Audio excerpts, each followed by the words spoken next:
Siapa yang berpaling daripada az-zikri, dari Al-Quran, ya, fa inna lahu ma'isyatan dangka, maka untuknya diberikan kehidupan yang sempit. Sekarang kita sudah rasakan.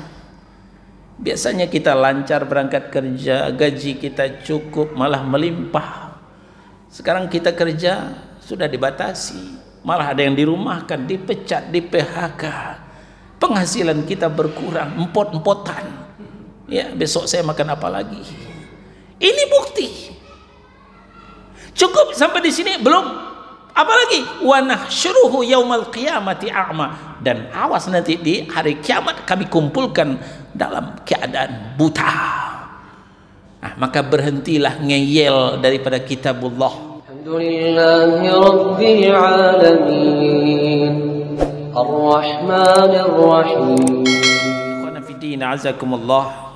Saudara-saudara kaum muslimin jamaah maghrib Masjid Al-Muhajirin, Komplek Perumahan Delta, Kota Bogor.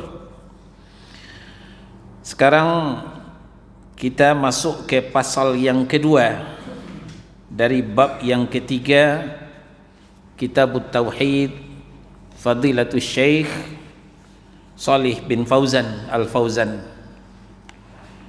Pasal yang kedua, makna syahadatain, rukun, syarat, konsekuensi dan yang membatalkannya. Halaman 60. Makna syahadatain, rukun, syarat, konsekuensi dan yang membatalkannya. Nah, kita sekarang masuki satu persatu, tidak sekaligus. Malam ini kita membicarakan makna satu syahadat saja dulu, ya. Syahadatain artinya dua syahadat. Asyhadu an la ilaha illallah wa asyhadu anna Muhammadan abduhu wa rasuluh. Syahadat yang pertama asyhadu an la ilaha illallah. Nah, ini dulu kita fokus makna syahadat la ilaha illallah, yaitu beriktikad, berkeyakinan, berikrar bahwasanya tidak ada yang berhak untuk disembah, untuk menerima ibadah, melainkan hanya Allah Subhanahu wa ta'ala. Dengan mentaati hal tersebut dan juga mengamalkannya. Nah, maka dari itu para ulama merumuskan tidak ada yang disembah dengan benar selain daripada Allah. Tidak ada yang diibadahi dengan benar selain daripada Allah. Sekarang kita telusuri makna-makna yang mungkin kita dulu belajar dan mungkin sampai hari ini masih itu yang diajarkan, dan inilah yang banyak difahami oleh sebagian kaum muslimin di luar sana, ya. Kalimat la ilaha illallah telah ditafsirkan dengan beberapa penafsiran yang batil, antara lain satu, la ilaha illallah diartikan dengan tidak ada sembahan kecuali Allah. Mungkin sering kita mendengar, dan ini jugalah yang diajarkan kepada anak TK sampai ke SD kita belajar agama. Ini arti la ilaha illallah, tidak ada sembahan kecuali Allah. Ini adalah batil. Kenapa? Karena maknanya sesungguhnya setiap yang disembah, baik yang hak maupun yang batil, itu adalah Allah.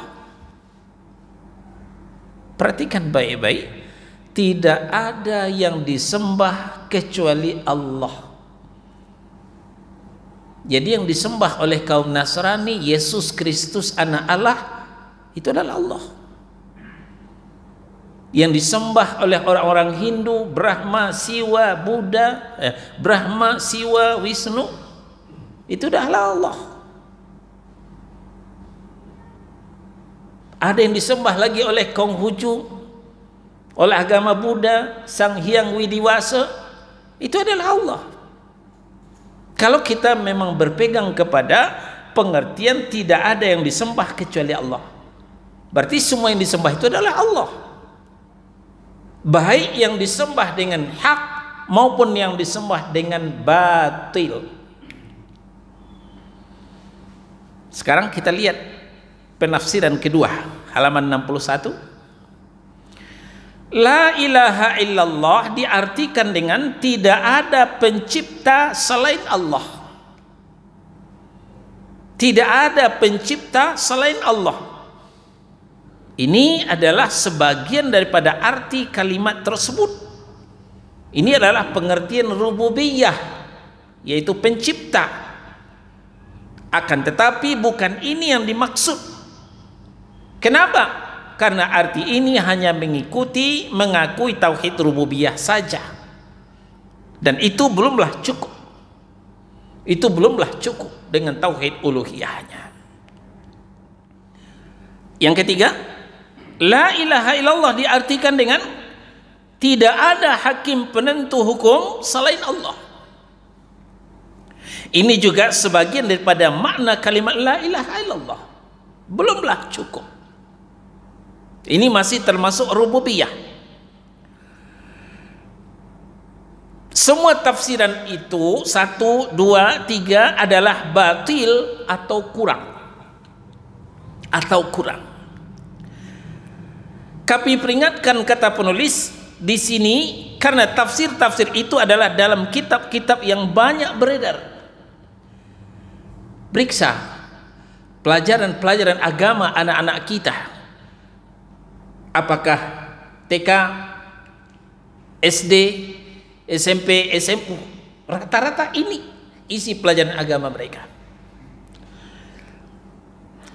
Sedangkan tafsir yang benar menurut salaf dan para muhaqqiq, para ulama peneliti adalah la ma'buda bihaqqin illallah. La ma'buda bihaqqin illallah. Apa artinya? Tidak ada sesembahan yang hak selain daripada Allah.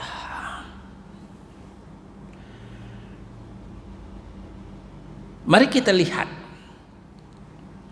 dari mana dasarnya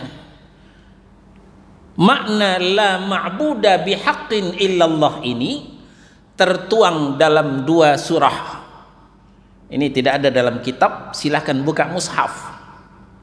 Pertama, Al-Hajj surah 22 ayat 62. Yang kedua, Luqman surah yang ke-31 ayat 30. Ya. Sekarang kita ke Al-Hajj dulu. Dzalika bi anna Allaha huwal haqq wa anna ma yad'una min dunihi huwal batil wa anna Allaha huwal aliyyul kabir. Akan terjawab syubhat dari 3 tafsir tadi. Apa kata Allah? Dzalika bi anna Allaha huwal haqq. Yang demikian itu kebesaran Allah. Kenapa? Karena Allah dialah Tuhan yang hak. Karena Allah dialah Tuhan yang benar. Sementara itu, wa annama yad'una min duni huwal batil. Dan apa saja yang mereka seru selain dari Dia, selain pada Allah, itulah dia Tuhan yang batil. Nah, lalu kalau dikatakan yang disembah itu banyak, Ustaz. Yesus Kristus anak Allah disembah juga. Sang Hyang Widiwasa Tuhan juga. Brahma, Siwa, Wisnu Tuhan juga, betul. Tapi semuanya itu adalah Tuhan yang batil. Maaf, perlu kita alas kajian kita ini untuk intern, untuk kaum muslimin yang ahlus sunnah wal jamaah, tidak ada urusan dengan umat lain. Ya, jangan nanti karena ini beredar ke YouTube dituding lagi penodaan agama. Ya, dituding lagi penodaan agama. Kita bicara intern menurut keyakinan Islam, menurut keyakinan ahlus sunnah wal jamaah, bahwa Tuhan yang hak itu hanya Allah, sementara yang disembah selain Allah adalah batil. Ya, Yesus Kristus anak Allah, batil. Brahma, Siwa, Wisnu, batil. Sang Hyang Widiwasa, batil. Konghucu, apalagi semuanya sebut saja, semuanya adalah batil. Nah, ini yang dibatasi dalam makna tadi, la ma'buda bihaqqin illallah. Tidak ada yang disembah dengan hak, dengan benar selain Allah. Tidak ada Tuhan yang benar selain Allah. Kalau perkara Tuhan, banyak Tuhan. Perkara yang disembah, banyak yang disembah. Tapi Tuhan yang hak hanya Allah. Yang disembah dengan hak hanya Allah. Paham sampai di sini? Inilah makna la ilaha illallah. Ini tidak kita dapat dalam kajian-kajian di luar kajian sunnah. Di luar kajian sunnah. Silahkan periksa kitab-kitab tauhid yang tidak ditulis oleh ulama ahlus sunnah. Ini tidak ditemukan. Yang banyak apa? La ilaha illallah, tiada Tuhan selain Allah. La ilaha illallah, tidak ada yang disembah selain Allah. Cuma itu. Kalimah al-haq dilahirkan dari Al-Hajj surah 22 ayat 62. Ini juga yang disampaikan Allah dalam Luqman surah yang ke-31 ayat 30. Dzalika bi anna Allaha huwal haqq wa anna ma yad'una min dunihi al-batil wa anna Allaha huwal aliyyul kabir. Jadi makna yang kita ketengahkan, yang diturunkan oleh Fadilatul Syekh Shalih Fauzan bin Fauzan, bukan ngarang, tapi bersumber dari kitabullah, ya, dari dua surah ini. Pertama Al-Hajj surah 22 ayat 62, kedua Luqman surah yang ke-31 ayat 30. Selesai maknanya. Nah, di dalam makna ini terkandunglah pembahasan rukun. Ya. Terkandunglah pembahasan tentang rukun. Sekarang kita kembali ke halaman 60 di alinea kedua.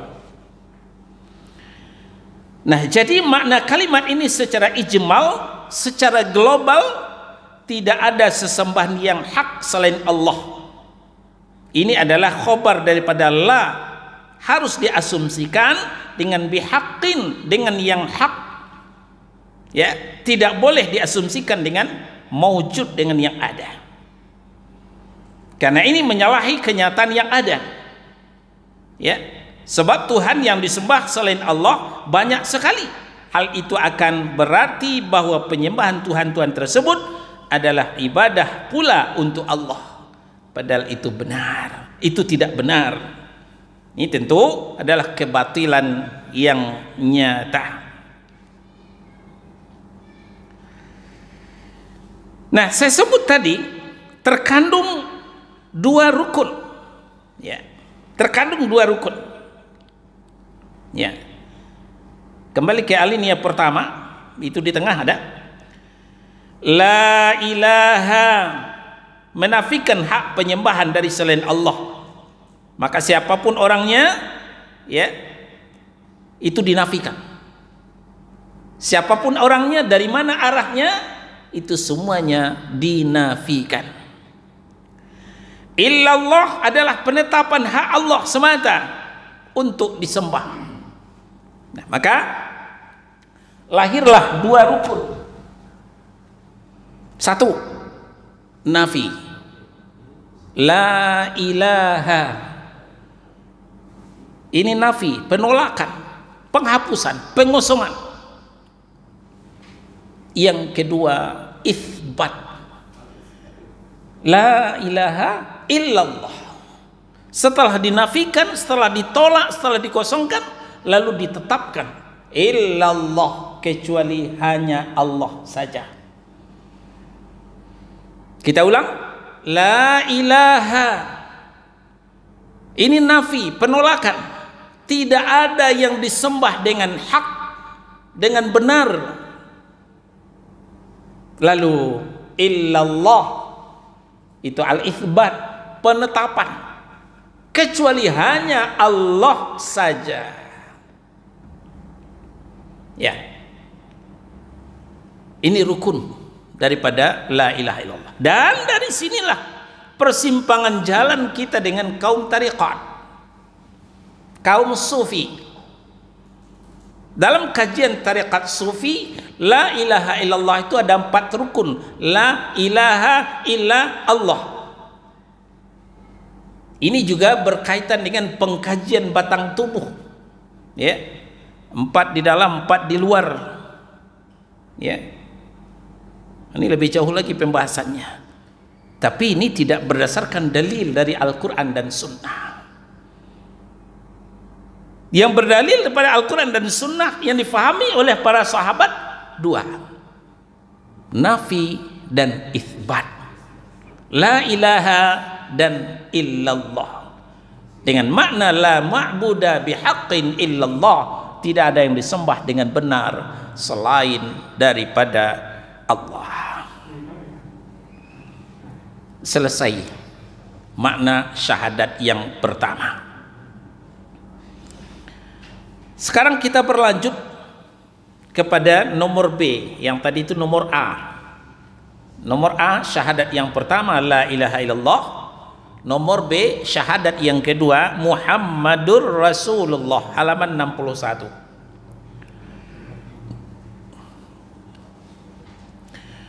Makna syahadat yang kedua Muhammadur Rasulullah, yaitu mengakui secara lahir dan batin. Apa yang diakui? Bahwa Muhammad sallallahu alaihi wasallam adalah hamba Allah dan Rasulnya. Hamba dan Rasulnya. Karena tadi kita bacakan syahadat yang kedua itu adalah Muhammadur Rasulullah, dalam riwayat lain Muhammadan abduhu wa rasuluh. Ya, asyhadu an la ilaha illallah wa asyhadu anna Muhammadan abduhu wa rasuluh. Aku juga bersaksi bahwa Muhammad itu adalah hamba dan rasulnya. Al-Kahfi surah yang ke-18 ayat terakhir 110. Sudah ketemu? Qul innama ana basyarum mithlukum yuha ilayya annama ilahukum ilahu wahid. Katakan kepada mereka, hai Muhammad, kepada umatmu, kepada orang-orang warga Delta, kepada jamaah muhajirin, yang mau dikatakan apa? Innama ana basyarum mithlukum, sesungguhnya aku ini hanyalah manusia biasa seperti kalian juga. Lapar kalau tidak makan, haus kalau tidak minum, gores kena senjata tajam, gosong kena api. Apalagi? Bukti-bukti, buka sirah nabawiyah. Betapa beliau ketika perang Uhud jatuh, patah gigi beliau, berdarah kepalanya. Ini menunjukkan beliau tidak punya ilmu kebal, ya, tidak punya ilmu kebal, tidak tahan bacok, manusia biasa seperti kita. Inilah dia hamba Allah. Basyarum mithlukum, manusia seperti kalian juga. Nah, cuman di samping itu yuha ilayya annama ilahukum ilahu wahid, diwahyukan kepadaku, artinya aku menerima wahyu tapi kalian tidak. Nah, ini cuman perbedaan. Diwahyukan kepadaku annama ilahukum ilahu wahid, sesungguhnya hanya Tuhanmu itu hanyalah Tuhan yang esa. Ini bedanya. Aku menerima wahyu, kalian tidak. Lalu ada yang komplain, oh salah Ustaz, bukan hanya Muhammad yang terima wahyu, Ahmad Musaddiq juga terima wahyu di Gunung Bunder. Betul, nggak usah kita ingkari, nggak usah kita berdebat. Betul, tapi ada sedikit bedanya. Apa? Kalau Muhammad Sallallahu Alaihi Wasallam terima wahyu dari Allah melalui perantara malaikat Jibril. Kalau Ahmad Musaddiq di Gunung Bunder menerima wahyu dari syaitan. Itu bedanya. Maka akan bermuara kepada Nabi yang asli Muhammad Sallallahu Alaihi Wasallam dan Nabi yang palsu Ahmad Musaddiq, yang sudah diawali dengan Musailamatul Kadzab, diikuti dengan Mirza Ghulam Ahmad, ya. Ahmad Musaddiq baru kemarin sore, udah kesiangan. Sebelumnya sudah banyak Nabi dan Rasul yang palsu itu, yang menerima wahyu daripada syaitan la'natullah alaihi. Nah, ini makna syahadat yang kedua.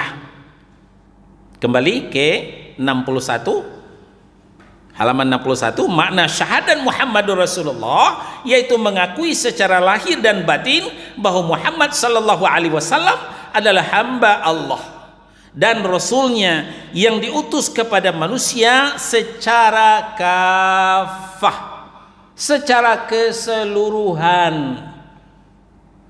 Apakah dia orang Arab ataupun non-Arab. Jadi Rasul itu diutus bukan hanya untuk Arab, tapi untuk seluruh manusia, kafatan linnas, untuk seluruh manusia. Manusia yang mana saja yang merasa manusia tercakup dalam panggilan Rasulullah Sallallahu Alaihi Wasallam. Nah, jadi kalau ada yang merasa tidak dipanggil oleh risalah yang dibawa oleh Rasulullah, berarti bukan manusia. Kalau dia manusia perlu ditanyakan kemanusiaannya. Jangan-jangan jasad saja yang manusia, ya, jasad saja yang manusia, tapi isinya bukan manusia. Nah, inilah yang disampaikan Allah dalam Al-A'raf, ya, ayat 179. Walaqad dzara'na li jahannama katsiran minal jinni wal ins, akan kami penuhi neraka jahanam itu kebanyakan daripada jin dan manusia. Lahum qulubun la yafqahuna biha, mereka punya hati tapi tidak memahami din dengan benar, tidak memahami agama dengan baik.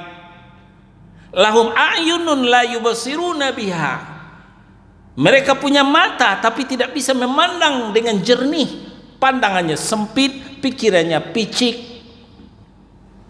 Yang ketiga, walahum adanun la yasma'una biha, mereka punya telinga tapi tidak bisa mendengarkan wahyu dengan benar. Lalu Allah melanjutkan, nah ini maaf agak pedas sedikit, ya, mungkin lebih pedas dari rawit. Ulaika kal an'am, itulah mereka seperti binatang ternak. Nah, ini yang saya katakan tadi, tubuhnya saja manusia tapi di dalamnya adalah binatang ternak. Balhum adol, bahkan lebih sesat daripada binatang ternak. Nah, ini memang membuat telinga kita panas dingin ini, ya, merah telinga kita, dikatakan seperti binatang.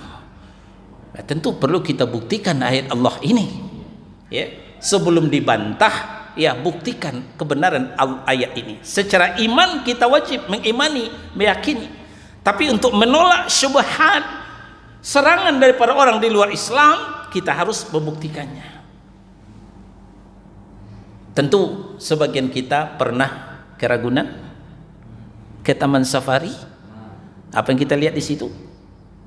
Bermacam binatang dipelihara, bermacam haiwan.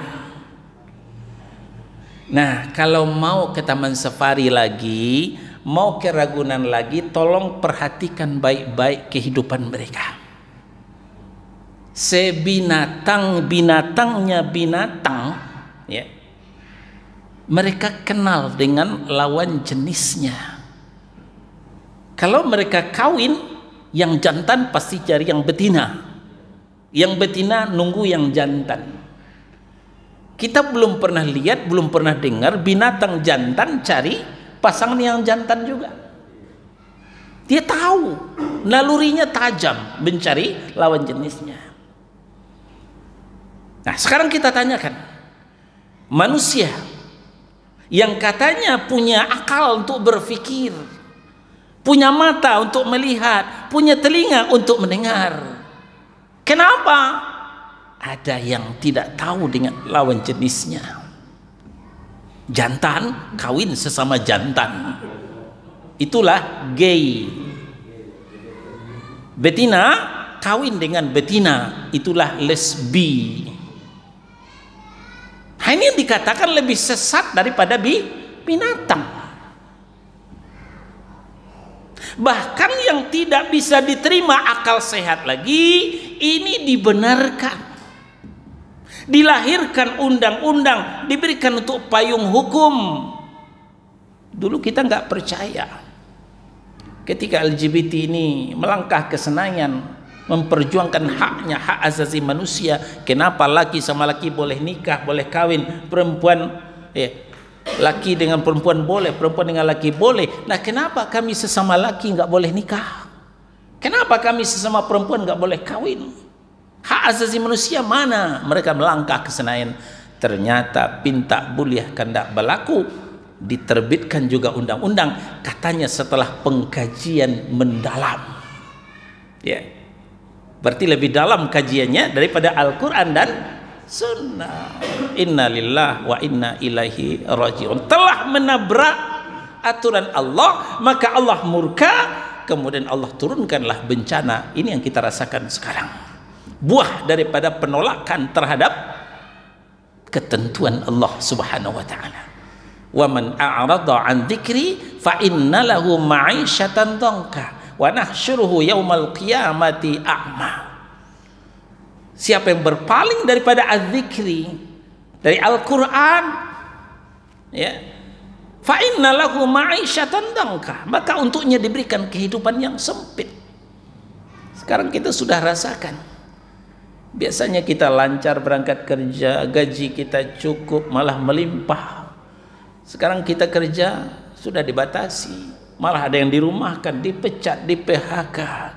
Penghasilan kita berkurang, empot-empotan. Ya, besok saya makan apa lagi? Ini bukti. Cukup sampai di sini belum? Apalagi wa nahsyuruhu yaumal qiyamati a'ma, dan awas nanti di hari kiamat kami kumpulkan dalam keadaan buta. Nah, maka berhentilah ngeyel daripada kitabullah, berhentilah menentang kitabullah.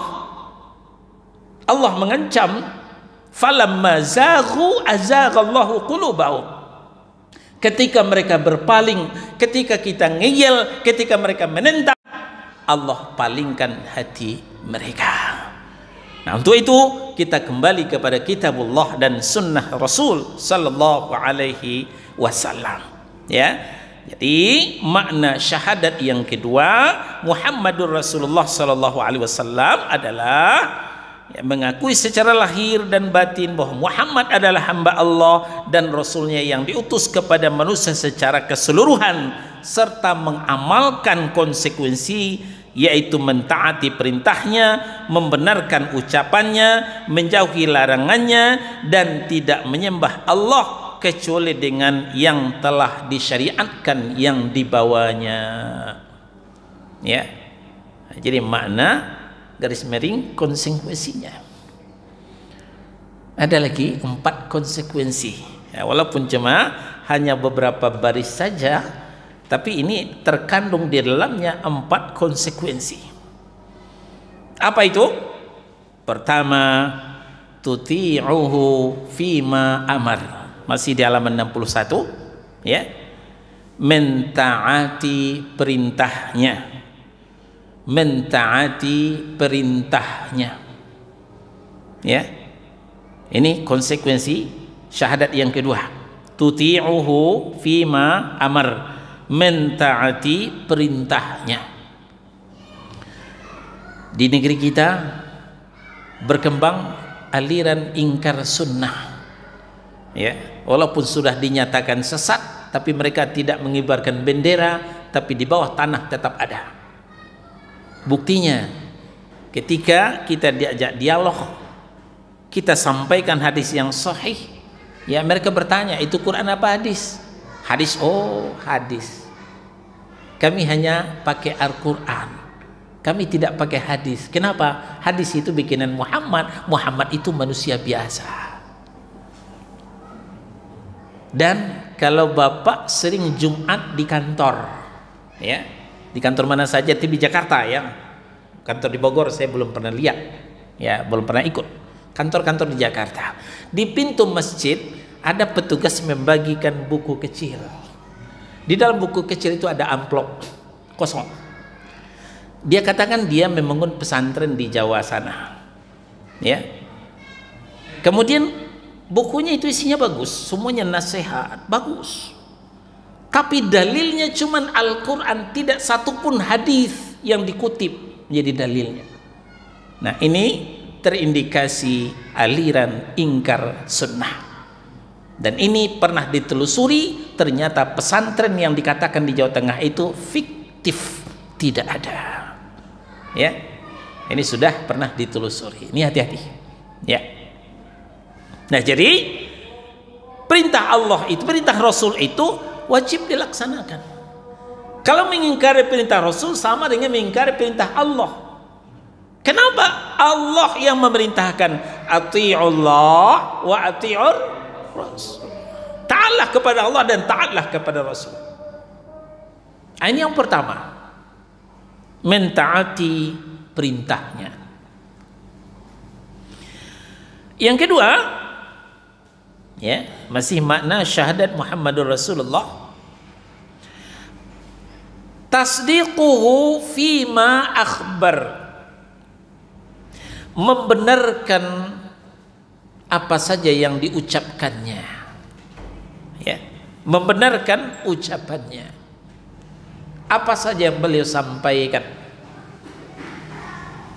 Disampaikan Rasul sallallahu alaihi wasallam, wajib kita membenarkannya, tidak boleh meragukan, apalagi sampai mengingkari.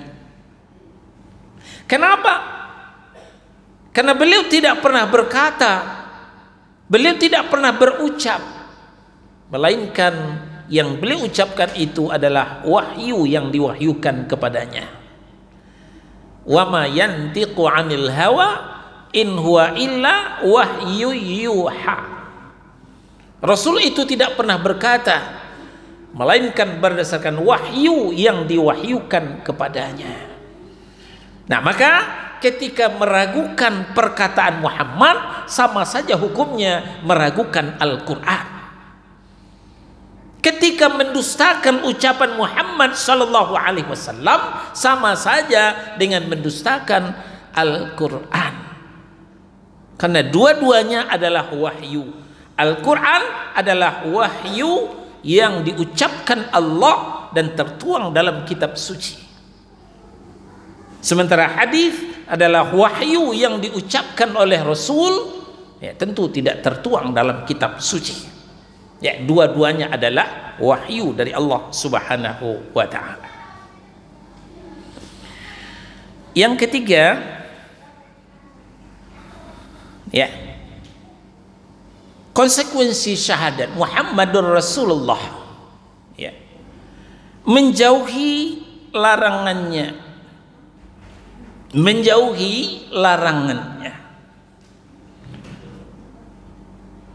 Orang mengatakan larangan-larangan Allah ajalah, yang jelas-jelas sajalah dalam Al-Quran. Larangan Rasul, kan cuman Rasul yang larang, mboten nopo-nopo. Tapi padahal kita tahu bahwa di dalam Al-Quran Allah memerintahkan kepada kita, wa ma atakumur rasul fakhudhuhu. Apa saja yang diberikan Rasul, ambil olehmu. Yang diperintahkan Rasul, laksanakan olehmu. Sebaliknya, wa ma nahakum anhu fantahu. Apa saja yang dilarang oleh Rasul, jauhi olehmu. Al-Hasyr, surah yang ke-59 ayat 7. Nah, yang terakhir ini, ya, wa ma nahakum anhu fantahu. Apa saja yang dilarang oleh Rasul, jauhi olehmu. Jadi kalau dihalalkan oleh Rasul, silahkan dikonsumsi. Yang diharamkan oleh Rasul, stop, tinggalkan. Kadang-kadang Rasul itu menyebut nama, kadang-kadang Rasul itu menyebut simbol-simbol. Ini yang dipertengkarkan oleh kaum muslimin. Mana contohnya? Kembali kita ke Al-A'raf, surah yang ke-7 ayat 157. Ya, apa kata Allah? Dah ketemu? Al-A'raf surah yang ke-7 ayat 157 di tengah. Alladzina yattabi'una ar-rasula an-nabiyyal ummi alladzi yajidunahu maktuban 'indahum fit tawrati wal injil ya'muruhum bil ma'rufi wa yanhahum 'anil munkar wa yuhillu lahumut thayyibat wa yuharrimu 'alaihimul khaba'ith. Mereka mengikuti Rasul Nabi yang ummi, Nabi yang tidak bisa tulis baca. Siapa? Muhammad sallallahu alaihi wasallam. Alladzi yajidunahu maktuban indahum fit Taurati wal Injil. Tapi ingat, walaupun ummi tidak bisa tulis baca, nama beliau sudah termaktub di dalam kitab suci sebelumnya, dalam Taurat dan Injil. Apa ajarannya Rasul yang ummi itu? Satu, ya'muruna bil ma'ruf wa yanhauna 'anil munkar. Menyuruh berbuat ma'ruf, mencegah dari yang mungkar. Dua, wa yuhillu lahumut thayyibat wa yuharrimu 'alaihimul khaba'ith. Menghalalkan semua yang baik-baik, ya, thayyib, dan mengharamkan semua yang khaba'ith, yang buruk-buruk. Yang thayyib apa?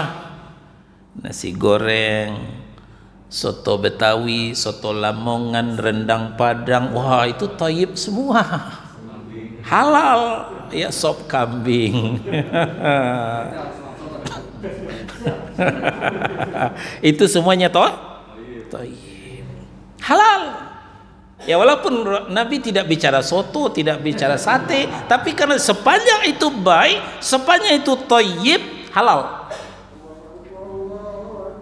Kemudian wa yuharrimu 'alaihimul khaba'ith.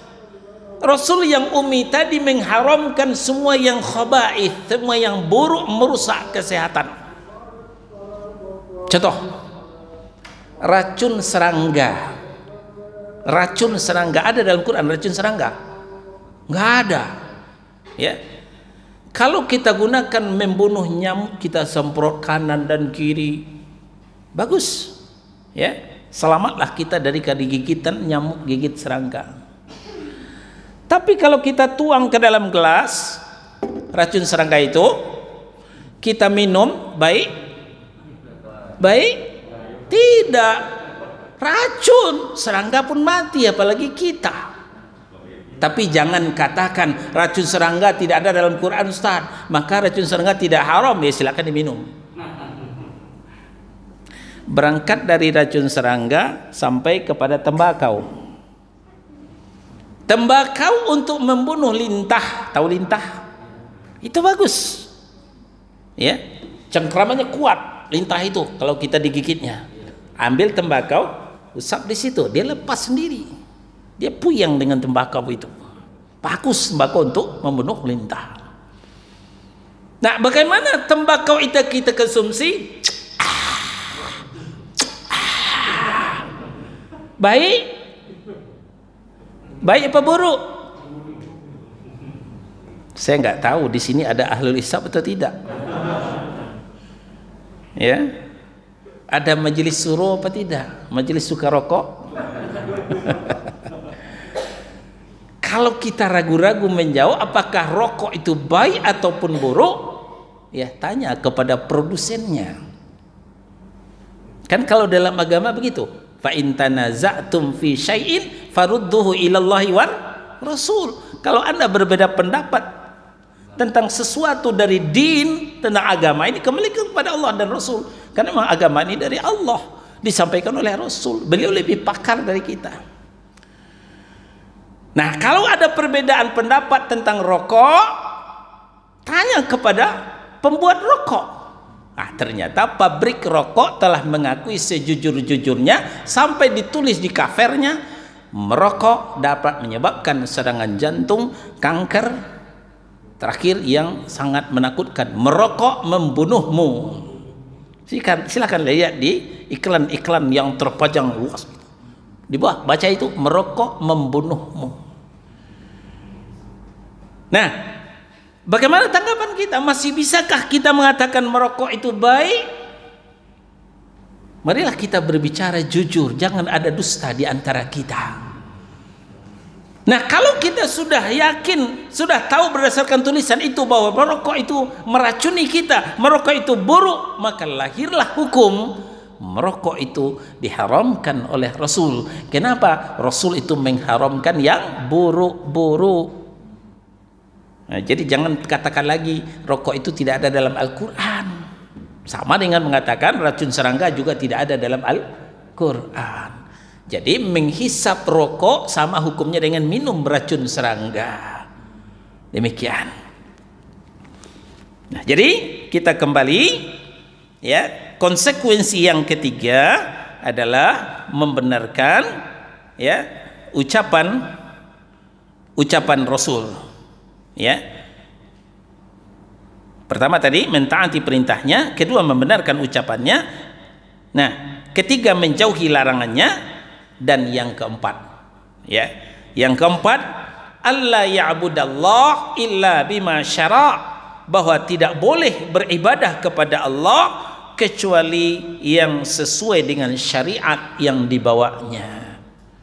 Ya, ya ayyuhalladzina amanu la tuqaddimu baina yadayillahi wa rasulih. Orang yang beriman, jangan kalian lancang mendahului Allah dan Rasulnya. Al-Hujurat surah 49 ayat 1. Lancang mendahului Allah dan Rasul, yaitu beramal yang tidak sesuai dengan syariat Allah yang telah dibawa oleh Rasul. Jadi kita beramal ini menunggu syariat dulu.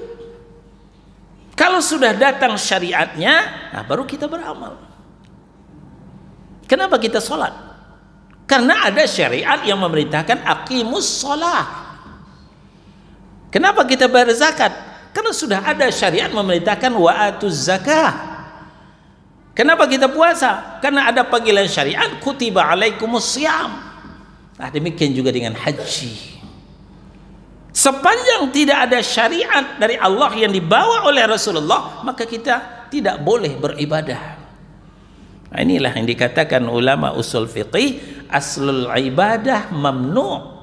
Asalnya ibadah itu dilarang, haramun, sampai datang dalil yang memerintahkan kepada kita. Alhamdulillahi Rabbil Alamin Ar-Rahmanir Rahim